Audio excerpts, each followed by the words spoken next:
दोस्तों अस्सलाम वालेकुम।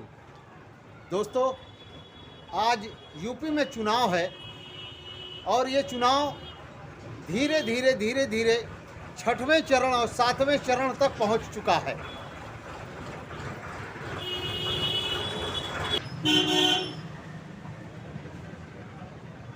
क्योंकि चुनाव सिर्फ वोट डालने के लिए नहीं आता है।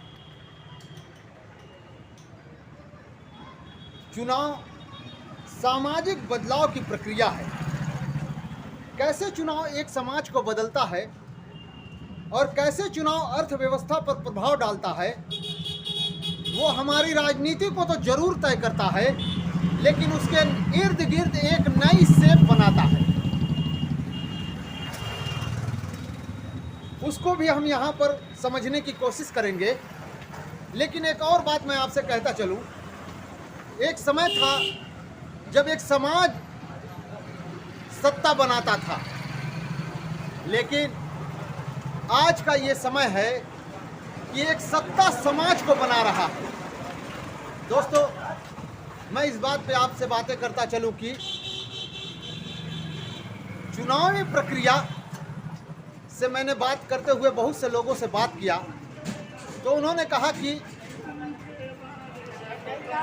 कुछ लोगों ने कहा कि हमें वही सत्ता लेकर के आनी है, कुछ लोगों ने कहा कि हमें सत्ता बदलनी है।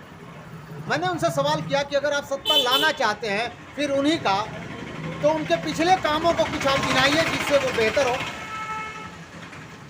तो उन्होंने कहा कि नहीं, हम कोई बेहतर काम नहीं गिना सकते हैं, लेकिन वोट तो उन्हीं को देंगे।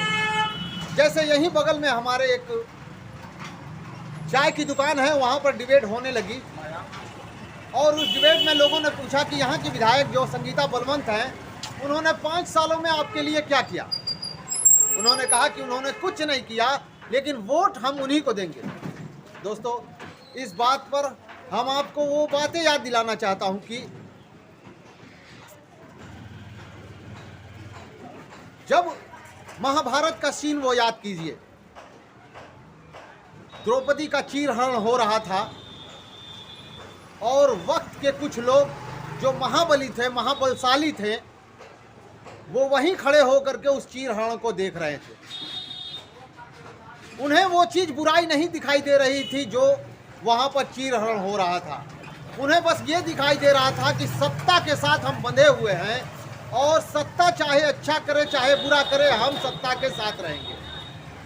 वही हाल आज हमारे प्रदेश में हो चुका है कि हम सत्ता के साथ रहेंगे। उन्होंने जो जनता से वादा किया था, उन्होंने पूरा किया या नहीं किया, इससे हमें कोई मतलब नहीं। दोस्तों आगे मैं और आपसे बातें करता चलूं कि एक जगह एक लड़की का बलात्कार होता है और उसे मार दिया जाता है। 1 दिन 2 दिन 3 दिन नहीं, उसे कमरे में बंद कर उस मासूम बच्ची का 8 दिन तक बलात्कार करते हैं लोग और उसे मार देते हैं। उसके बाद लोगों का एक हुजूम उठता है और उस बलात्कारी के साथ रहता है और कहता है कि नहीं, ये गलत है, उन्होंने बलात्कार नहीं किया। मेरा ये मानना है कि अगर किसी के ऊपर आरोप लगे हैं तो कानून उसके लिए तत्पर है, खड़ा है। आप उसको कानून का काम करने दें। जब समाज एक बुरे के साथ खड़ा होता है तो उस समाज का पतन निश्चित होता है। इस पर मैं आपसे कहूँगा कि आप गीता की वो बातें पढ़ें कि चाहे जितनी भी ताकतवर थी कौरव सेना, लेकिन पांडव के आगे वो हार गई। इस बात को आपका ये ऐलान करती है कि बुराई चाहे जितनी बड़ी हो, अगर आप बुरों के साथ खड़े हैं तो एक दिन हार जाएंगे। एनालिसिस करना आपके जिम्मे है, वोट देना आपको है। मैं तो आपको सारी बातों बता करके उस बुराई के लिए सावधान करूंगा जिस बुराई में लोग फंस कर बुरे के साथ खड़े हो जाते हैं। धन्यवाद दोस्तों।